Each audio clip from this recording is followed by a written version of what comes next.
Let's take an early look at the crash of a PiperSport in Santa Monica, California. The crash involved 2 fatalities, an instructor and a student.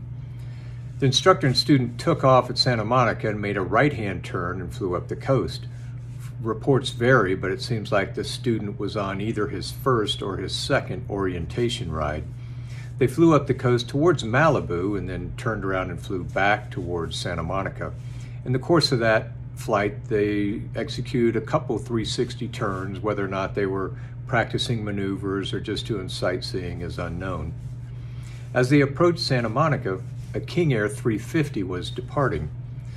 The tower cleared the King Air 350 to depart and cleared the PiperSport to land behind it with a warning about wake turbulence from the departing King Air. The PiperSport came in about a minute behind the King Air. According to eyewitnesses, the airplane pitched up aggressively, climbed to roughly 100 feet. That altitude can be in question. Eyewitness reports for altitude estimation can be difficult, but eyewitnesses had it climbing to about 100 feet, and then the aircraft spiraled down and crashed. Presumably it pitched up and stalled and crashed, and both aboard died. There's 2 theories about this accident and how it occurred. So what we know is that from eyewitness reports that the PiperSport pitched up aggressively and then spiraled down and crashed. What we don't know is why, and hopefully the NTSB investigation can shed some light on that. There are a couple clues that'll help us figure out why the PiperSport pitched up, and a couple theories. The first is wake turbulence from the departing King Air. The challenge with that theory is that the King Air 350 on takeoff roll would have been well down the runway before it climbed, and given where the PiperSport crashed adjacent to the runway near the approach in, there shouldn't have been wake turbulence yet, but there might have been disturbance from the propellers. The PiperSport's a light sport aircraft, and light sport aircrafts are highly pitch sensitive. So it wouldn't take much for there to be some pitch sensitivity involved in the PiperSport.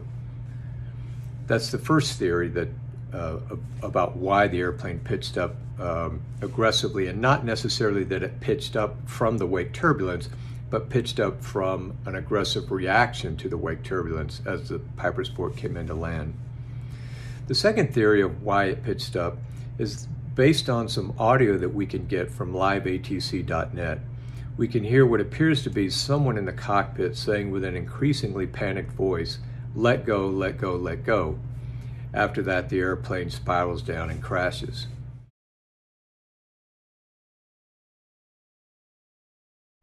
West Coast 1, runway 21, line up away, traffic turning at 2 mile final, light sport. Line up away 21, West Coast 1. West Coast 1, upwind traffic turning away, runway 21, clear for takeoff. 21, clear for takeoff, West Coast 1. Light sport 6 Whiskey Kilo, report the King Air inside. Inside, 126 Kilo. Number 6 Whiskey Kilo, cosmic turbulence, maintain visual separation, runway 21, clear for the option. Maintain visual, runway 21, clear for the option, be a 4 stop, 6 Kilo, thank you. West Coast 1, contact SoCal departure, good day. Good day, West Coast 1.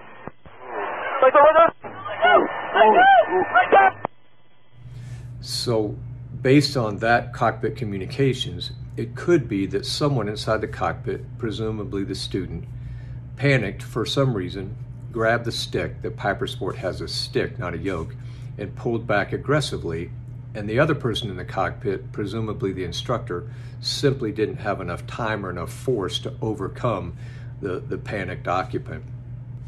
It could be there's a combination of these two that caused the PiperSport to pitch up. Perhaps there was some disturbance from propellers or wake turbulence from the King Air.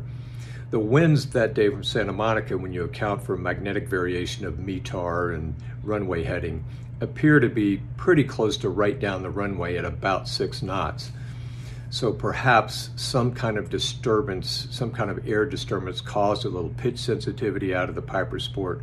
There was an aggressive overreaction to that, and then the inability from someone, again, presumably the instructor, to overcome it in enough time to prevent the stall. The final theory could be some kind of structural failure. So it's possible that at just the wrong time, there was some kind of structural failure that caused the pitch up of the PiperSport.